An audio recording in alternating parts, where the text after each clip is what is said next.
श्री हरिवायुगुरुभ्यो नमः।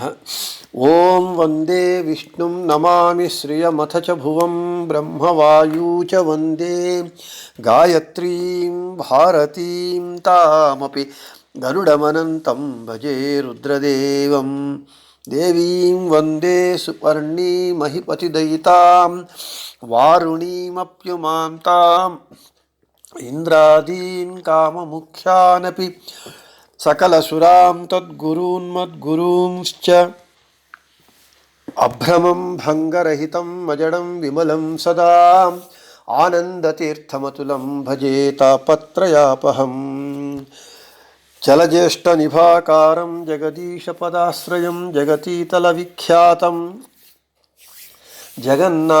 जगन्नाथगुरुं भजे। पृथ्वीमण्डलमध्यस्थाः पूर्णबोधमतानुगाः वैष्णवाः विष्णुहृदयाः तान् नमस्ये गुरून् मम। आपादमौलिपर्यन्तं गुरूणामाकृतिं स्मरेत् तेन विघ्नाः प्रणश्यन्ति सिद्ध्यन्ति च मनोरथाः। श्री विद्यासागरमाधवतीर्थगुरुभ्यो नमः। हरिः ओम्। ಹರಿಕಥಾಮೃತಸಾರ ಗುರುಗಳ ಕರುಣದಿಂದ ಆಪನಿತು ಪೇಳುವೆ ಪರಮ ಭಗವದ್ಭಕ್ತರಿದನಾದರದಿ ಕೇಳುವುದು ಶ್ರೀರಮಣಿಕರ ಕಮಲ ಪೂಜಿತ ಚಾರು ಚರಣ ಸರೋಜ ಬ್ರಹ್ಮ ಸಮೀರವಾಣಿ ಫಣೀಂದ್ರವೀಂದ್ರ ಭವೇಂದ್ರ ಮುಖ ವಿನುತ ನೀರಜ ಭವಾಂಡೋದಯ ಸ್ಥಿತಿ ಕಾರಣನೆ ಕೈವಲ್ಯದಾಯಕ ನಾರಸಿಂಹನ ನಮಿಪೆ ಕರುಣಿ ಪುದೆಮಗೆ ಮಂಗಳವ ಪಾಪ ಕರ್ಮವ ಸಹಿಸುವರೆ ಲಕ್ಷ್ಮೀಪತಿಗೆ ಸಮರಾದ ದಿವಿಜರ ನೀಪಯೋಜ ಭವಾಂಡದೊಳಗಾವಲ್ಲಿ ನಾ ಕಾಣೆ ಗೋಪ ಗುರುವಿನ ಮಡದಿ ಭೃಗು ನಗಚಾಪ ಮೊದಲಾದವರು ಮಾಡಿದ మహాపరాధగళెణిసిదనే కరుణా సముద్ర హరి. వెనుకటి పాఠంలో పాపకర్మవ సహిసువరె లక్ష్మీపతిಗೆ సమరాధ దివిజరని పయోజ భవాండదొళగావల్లి నా కాణి. ఈ బ్రహ్మాండమునందు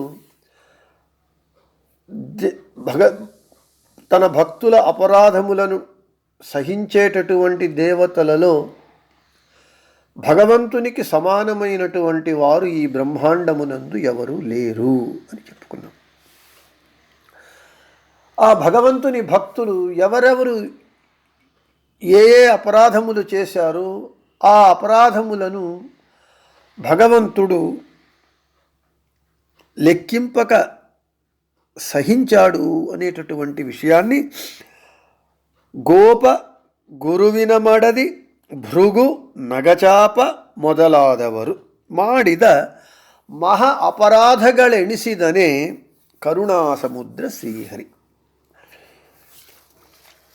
గోప మనము వెనుకటి పాఠంలో చెప్పుకున్నట్లుగా గోప శబ్దానికి అనేక అర్థాలున్నాయి.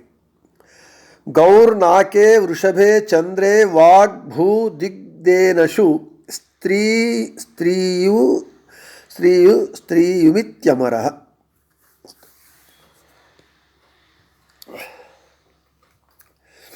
గోవు గో అంటే శబ్దానికి స్వర్గము, ఎద్దులు, చంద్రుడు, వాక్కు వాక్యము, భూమి, దిక్కు, పశువులు అని అమరకోశం చెబుతూ ఉన్నది. గోప అంటే గో శబ్దానికి రశ్మి అంటే కిరణములు అని అర్థం.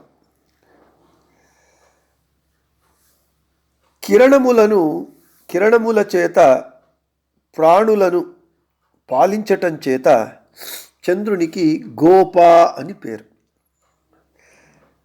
అదేవిధంగా గో అంటే స్వర్గము అని అర్థం. స్వర్గమును పాలించటం చేత ఇంద్రునికి గోప అని పేరు. అంటే గోప అంటే ఇంద్రుడు, చంద్రుడు అని మనకు తెలుస్తూ ఉన్నది. ఆ గోపశబ్దవాచ్యుడైనటువంటి ఇంద్రుడు ఏ ఏ అపరాధములను చేశాడు, మహాపరాధములను చేశాడు, కొన్ని చూద్దాం. ఇంద్రుడు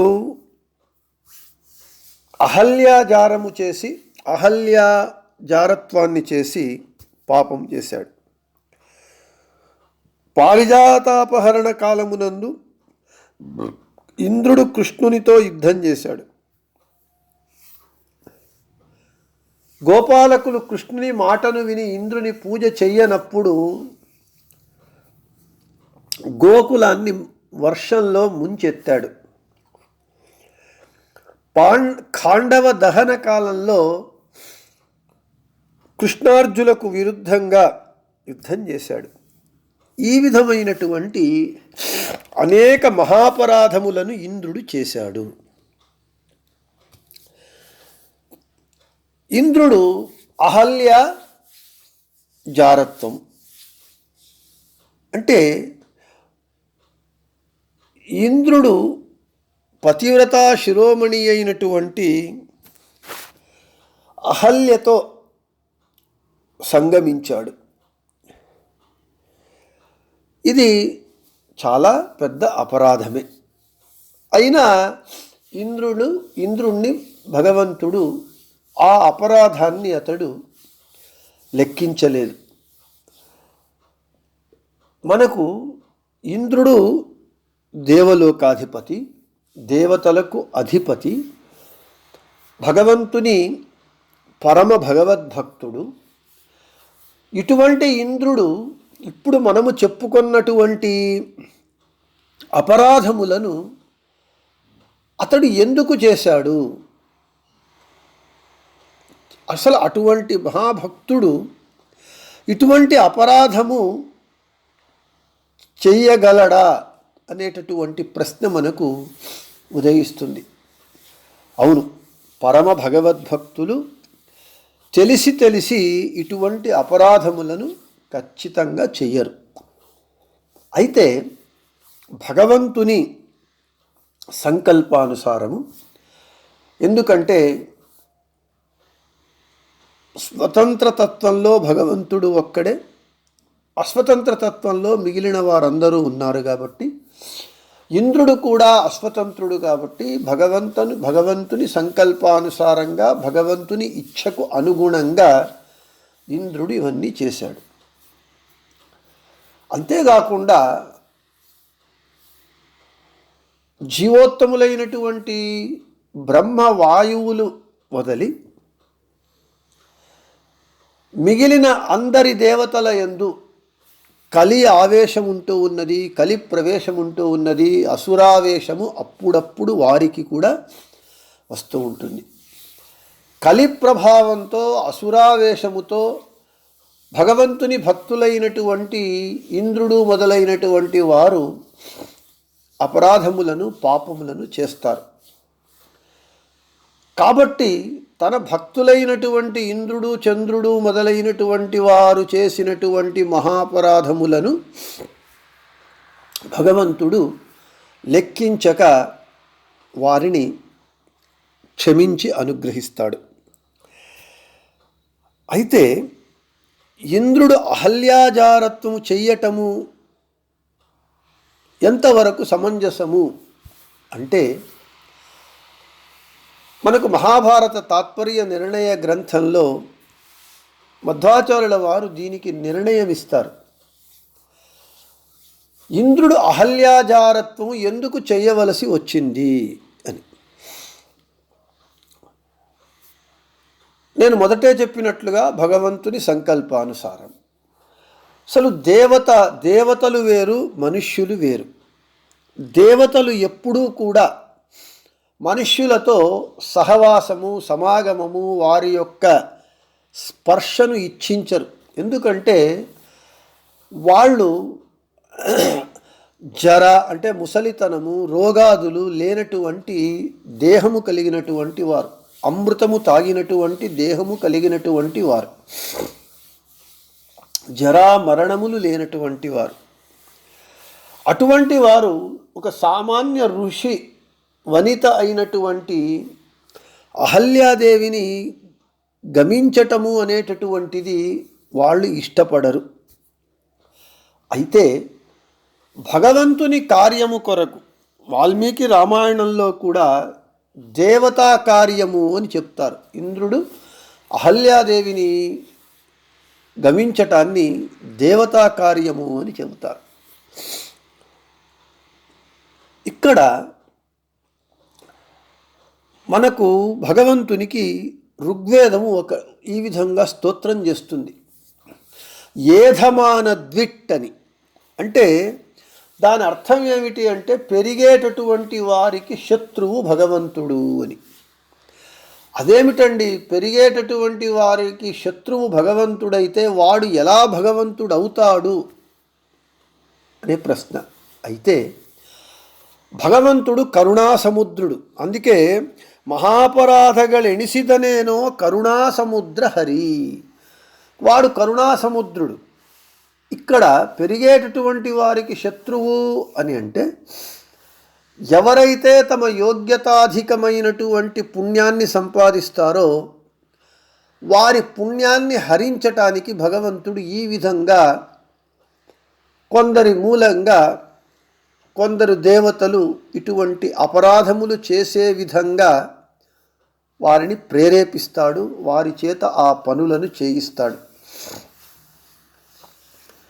పెరిగేటటువంటి వారికి శత్రువు అంటే శాస్త్రీయంగా మనం తర్వాత చెప్పుకుందాం. మొదట లౌకికంగా చూస్తే మన కారు టైరుకి గాలి 35 LBs కొట్టాలి. దాని కెపాసిటీ అంతే. ఒకవేళ 35, 40, 45, 50 ఇలా మనం కొట్టుకుంటూ బాగా గట్టిగా ఉండాలని ఎక్కువ గాలి కొడితే ఏమవుతుంది, ఆ టైర్ బరస్ట్ అయిపోతుంది. కాబట్టి ఒకవేళ పొరపాటున మనం 35 LBs కంటే 40, 45 LBs కొట్టినప్పుడు మనం ఏం చేస్తాము, మన కారు యొక్క టైరే ఎక్కువ గాలిని మనము తీసేస్తాం. అదేవిధంగా తన భక్తులు తమ యోగ్యతాధికమైనటువంటి పుణ్యాన్ని చేస్తే ఆ పుణ్యాన్ని హరించటానికి భగవంతుడు ఈ విధంగా తన భక్తులను ఆడిస్తాడు, భక్తులు ఈ విధంగా ప్రవర్తించేటట్లుగా చేస్తాడు.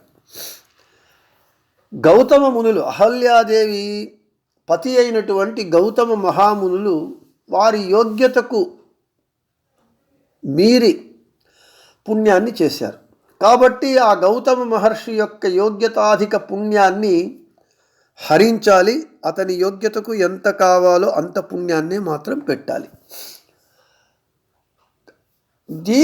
ఇది భగవంతుని సంకల్పం. ఈ సంకల్పానుసారంగా భగవంతుని చేత ఇంద్రుడు ప్రేరేపితుడై అహల్యాదేవి యొక్క గమనము చేశాడు. కాబట్టి ఇంద్రుడు ఇంతటి మహా అపరాధము చేసిన భగవంతుడు అతని అపరాధాన్ని లెక్కింపక అనుగ్రహించాడు. ఇంద్రునికి అహల్యాజారత్వము అనేటటువంటిది దోషము కాలేదు, ఒక భూషణమే అయి ఉన్నది. ఎందుకంటే భగవంతుని సంకల్పానుసారంగా అతడు ఈ కార్యాన్ని చేశాడు. చేసిన తరువాత గౌతమ ముని ఏం చేశారు, ఇంద్రునికి శాపమిస్తాడు. శాపమిచ్చినప్పుడు గౌతమ మహామహర్షి మనుష్యుడు, ఇంద్రుడు దేవత. గౌతమ ముని ఇచ్చినటువంటి శాపాన్ని ఇంద్రుడు స్వీకరించవలసినటువంటి అవసరం లేదు. ఎలా అంటే ఒక అటెండరు కలెక్టర్కు నేను నిన్ను డిస్మిస్ చేస్తున్నాను, నిన్ను సస్పెండ్ చేస్తున్నాను అంటే ఎంత అర్థరహితంగా ఉంటుందో అదేవిధంగా గౌతమ మహామునులు ఇంద్రునికి శాపం ఇవ్వడము కూడా అలాంటిదే.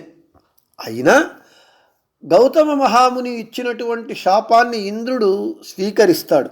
ఎందుకంటే ఆ తనకంటే పెద్దవారిని శపించటం చేత ఆ గౌతమ మహాముని యొక్క పుణ్యము హరింపబడుతుంది. గౌతమ మహాముని తన యోగ్యత కంటే ఎక్కువగా సంపాదించినటువంటి ఆ పుణ్యము ఇంద్రుని శపించటం వలన అది హరింపబడింది. గౌతమ మహాముని యొక్క పుణ్యము అతని యోగ్యతకు తగినంత మాత్రమే నిలబడింది.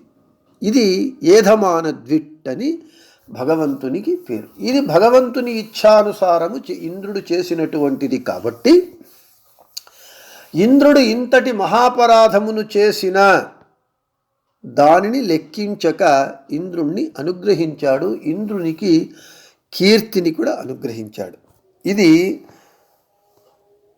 అహల్య గమనమైతే, ఇక పారిజాతాపహరణము.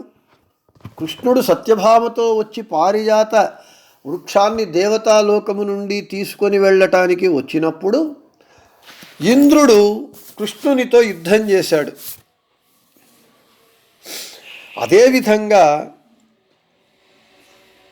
గోపాలకులు వర్షం కొరకు ఇంద్రుణ్ణి పూజిస్తూ ఉన్నప్పుడు కృష్ణుడు గోపాలకులు చెప్తాడు, ఇంద్రుణ్ణి పూజించవద్దండి అని చెప్పినప్పుడు ఇంద్రుడు కోపగించుకొని గోకులం మీద వర్షాన్ని కురిపిస్తాడు. సరే, అప్పుడు కృష్ణుడు ఏం చేస్తాడు, తన చిటికెని వేలి మీద గోవర్ధనగిరి పర్వతాన్ని ఎత్తి 1 వారం రోజులు వర్షాన్ని కురిపించిన గోకులానికి ఏ మాత్రము కూడా ఇబ్బంది కలగకుండా అందరినీ చిటికెటి వేలి మీద గోవర్ధన పర్వతాన్ని నిలబెట్టి ఒక గొడుగు వలె అందరినీ రక్షిస్తాడు. అంతేకాకుండా ఖాండవ దహన కాలంలో అగ్ని ఖాండవ వనాన్ని ఆహారంగా స్వీకరించటానికి ఓషధులున్నటువంటి దానిని అర్జునుడు అనుమతించినప్పుడు, కృష్ణుడు అనుమతించినప్పుడు అగ్ని ఖాండవ వనాన్ని దహిస్తూ ఉన్నప్పుడు అప్పుడు ఇంద్రుడు వచ్చి వారి విరుద్ధంగా యుద్ధం చేస్తాడు. సరే, అహల్యాగమనంలో ఏమో భగవంతుని సంకల్పానుసారంగా చేశాడు కాబట్టి భగవంతుడు ఆ తప్పును ఎంచలేదు అంటే ఒక అర్థం ఉన్నది. అయితే ఈ 3 ప్రసంగాలలో పారిజాతాపహరణ కాలమునందు, గోకులం మీద వర్షం కురిపించినప్పుడు, ఖాండవ దహన కాలంలో కృష్ణార్జునుల విరుద్ధంగా యుద్ధం చేసినప్పుడు, ఈ విధమైనటువంటి అనేక అపరాధములందు అర్జునుడు చేసింది తప్పే కదా. సాక్షాత్తు భగవంతుడైనటువంటి కృష్ణునికి విరుద్ధంగా యుద్ధము చేయటము అనేటటువంటిది ఇంద్రుడు చేసినటువంటి మహాపరాధము కదా అంటే అవును, మహా అపరాధమే. అయినా భగవంతుడు ఆ అపరాధాన్ని లెక్కించలేదు, గణనకు తీసుకోలేదు. ఎందుకయ్యానంటే నేను మొదటే చెప్పినట్లుగా జీవోత్తములైనటువంటి బ్రహ్మవాయు పరశుక్లత్రయానికి చేరినటువంటి వాళ్లను వదిలి మిగిలిన అందరి దేవతల యందు కలి ప్రవేశం ఉన్నది, అసురావేశం ఉంటూ ఉన్నది. అప్పుడప్పుడు అసురావేశం వలన కానీ కలి ప్రభావం చేత కానీ ఇంద్రుడు మొదలైనటువంటి దేవతలు భగవంతుని విరుద్ధంగా భగవంతుని పట్ల అపచారములను చేస్తూ ఉంటారు.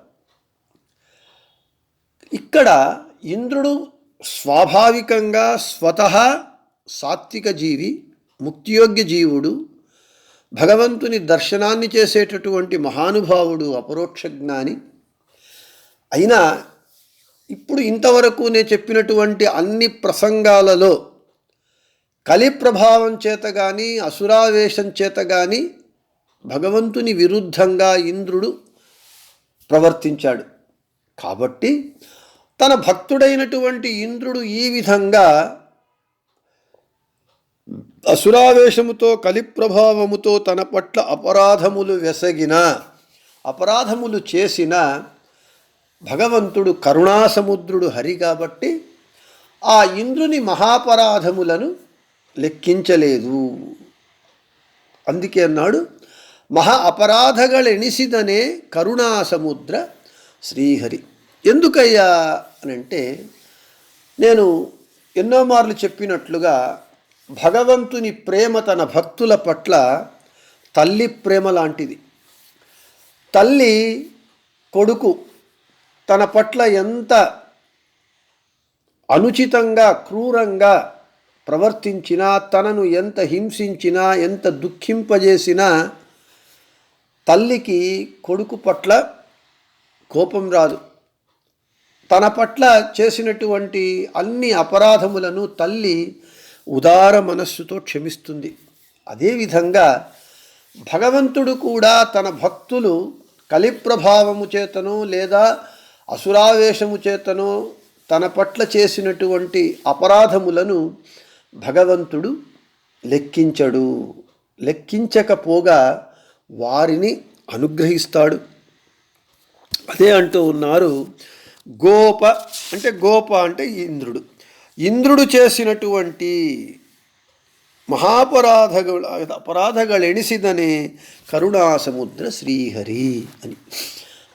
ఇక గోప అంటే చంద్రుడు అని కూడా ఇంకొక అర్థం ఉన్నది చెప్పుకున్నాం. చంద్రుడు ఏమి అపరాధములు చేశాడు? భగవంతుడు అతని అపరాధమును లెక్కించక అనుగ్రహించాడు. అదేవిధంగా గురువిన మడది, బృహస్పత్యాచార్యుల పత్ని అయినటువంటి తారాదేవి, భృగు మహర్షి, నగచాప, రుద్రుడు మొదలైనటువంటి వారు ఏమి మహాపరాధములను చేశారు అనేటటువంటి వాటిని మనం రేపటి పాఠమునందు చెప్పుకుందామని చెబుతూ, శ్రీకృష్ణార్పణమస్తు, మధ్యేశార్పణమస్తు. అందరికీ శుభమస్తు.